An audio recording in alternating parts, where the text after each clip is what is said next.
एक और बड़ी खबर, चीन के विदेश मंत्री का बहुत बड़ा बयान आया है। रूस यूक्रेन में मध्यस्थता के लिए तैयार है।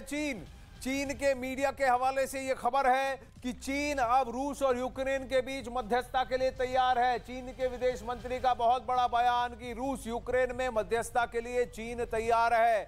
आज लड़ाई के 12 दिन बाद, रोज पुतिन के साथ सलाह मशवरा करने के बाद अपने चीनी नागरिकों को कुछ चार्टर्ड फ्लाइट्स में बाहर निकालने की कोशिश 10वें दिन पर करने वाला चीन अब यहां पर कह रहा है कि मैं मध्यस्थता करने को तैयार हूं। यह चीनी मीडिया के हवाले से खबर है। लेकिन क्या चीन की मध्यस्थता को स्वीकार करेगा यूक्रेन? क्योंकि वो जानता है कि रूस और चीन काफी करीब है। चीन ने एक्चुअली रूस के खिलाफ किसी भी सैंक्शन के खिलाफ अब्सटेन किया है और कई बार तो यह भी कहा है कि रूस के खिलाफ कोई एक्शन होना भी नहीं चाहिए।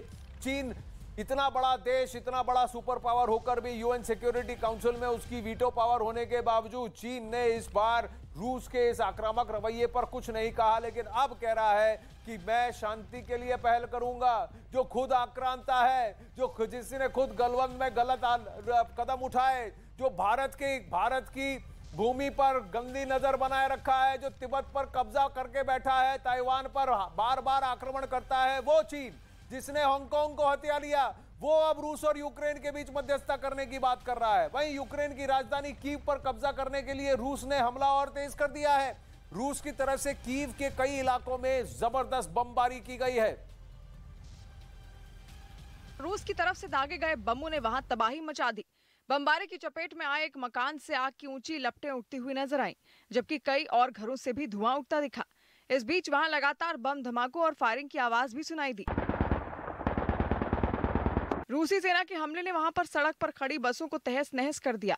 उनके शीशे टूटे हुए नजर आए। बमबारी से दहशत में आए लोगों ने पूरे इलाके को खाली कर दिया, जिसके बाद वहां दूर दूर तक सन्नाटा पसरा दिखाई दिया।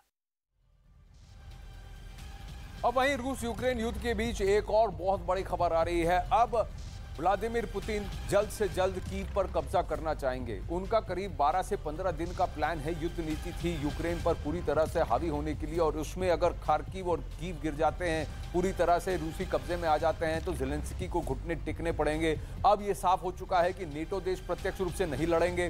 जंग के बीच रूस की फौज की राजधानी कीव के और नजदीक पहुंचने की खबर आ रही है। बताया जा रहा है कि करीब 1.5 लाख रूसी सैनिकों ने कीव को घेर रखा है, जो जल्द ही कीव पर कब्जे के लिए आखिरी वार कर सकते हैं। ये धीरे धीरे मोबिलाइजेशन इसीलिए हो रहा है, एक सुनिश्चित तरीके से हो रहा है कि बेलारूस से जो टुकड़ी आई थी वो कीव को एक तरफ से घेर ले, सुमी से दूसरी टुकड़ी आएगी वो कीव को दूसरी तरफ से घेर ले, और दक्षिण से जो टुकड़ी बढ़ रही है वो भी कीव की तरफ बढ़ते बढ़ते तीसरी तरफ से घेर ले, और चारों तरफ से रूसी सैनिक अब कीव पर हमला कर दें।